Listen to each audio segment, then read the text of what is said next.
नमस्कार. श्रुतीज फूड होममध्ये सर्वांचे अतिशय मनापासून स्वागत.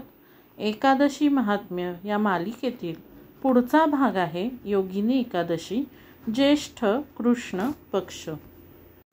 धर्मराजा म्हणाला की, हे श्रीकृष्णा, मला योगिनी एकादशी व्रताचे महात्म्य ऐकण्याची इच्छा आहे, तरी ते कृपा करून सांग. धर्मराजाचा हा प्रश्न ऐकून भगवान श्रीकृष्ण म्हणाले की, याबद्दल तुला एक पूर्वेतिहास सांगतो, तो नीट चित्त देऊन ऐक. पूर्वी अलंकापूर नगरीत कुबेर नावाचा राजा राज्य करीत होता. तो महापराक्रमी, ऐश्वर्यवान व धर्मनिष्ठ असून शिवभक्त होता. दररोज त्रिकाळ भक्तिभावाने शिवपूजा करीत असे. शिवपूजेकरिता मानस सरोवरावरून फुले आणवीत असे. फुले आणण्याच्या कामी त्याने हेममाळी नावाच्या आपल्या एका सेवकाची नेमणूक केली होती. तोही दररोज नियमितपणे मानस सरोवराहून फुले आणून देत असे. हेममाळ्याला एक सुंदर बायको होती. तो तिच्यावर अतिशय प्रेम करत असे. एके दिवशी नित्याप्रमाणे राजाच्या शिवपूजेकरिता मानस सरोवराहून तोडून आणलेली फुले हेममाळी राजवाड्याकडे घेऊन चालला होता. ज्या रस्त्याने तो जात होता त्याच रस्त्याला त्याचे घर होते. थोड्याच वेळात तो घरापाशी आला.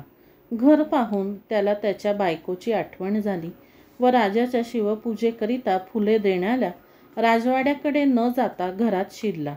बायकोला पाहताच तिच्याशी प्रेमाच्या गुजगोष्टी करीत बसला व अखेर विलासात दंग झाला.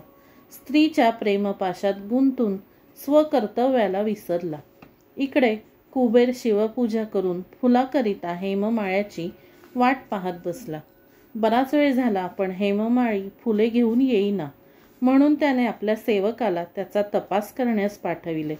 सेवकांनी तपास करून बातमी आणली की हेममाळी आपल्या घरी बायकोशी प्रेमाच्या गुजगोष्टी करीत बसला आहे. तेव्हा राजाने त्याला बांधून आणण्यास सांगितले. पुढे राजाज्ञेप्रमाणे सेवकांनी त्याला बांधून आणून राजापुढे उभे केले. त्याला पाहून राजा क्रुद्ध झाला आणि म्हणाला की, मूर्खा, स्त्रीच्या प्रेममोहात गुंतून कर्तव्यभ्रष्ट झालास, याबद्दल तुला शरम वाटली नाही?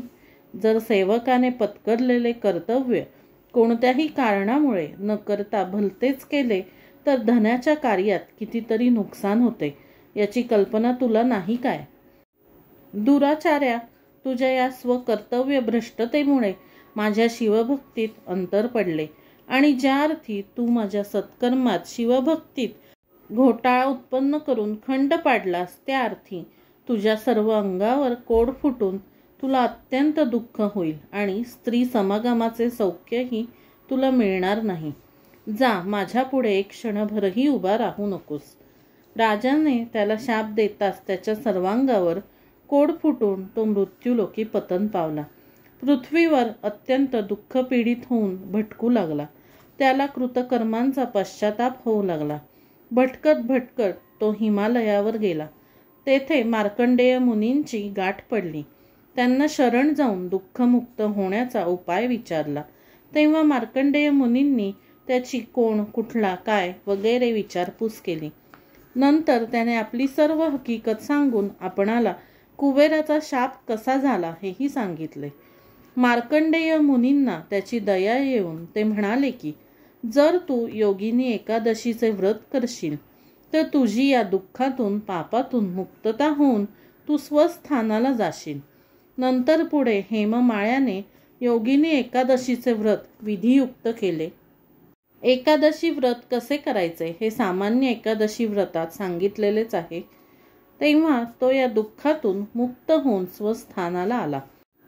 श्रीकृष्ण म्हणाले की, हे धर्मराजा, जे कोणी हे योगिनी एकादशीचे व्रत करतील व महात्म्य ऐकतील ते पुण्यवान होऊन अंती सद्गतीला जातील.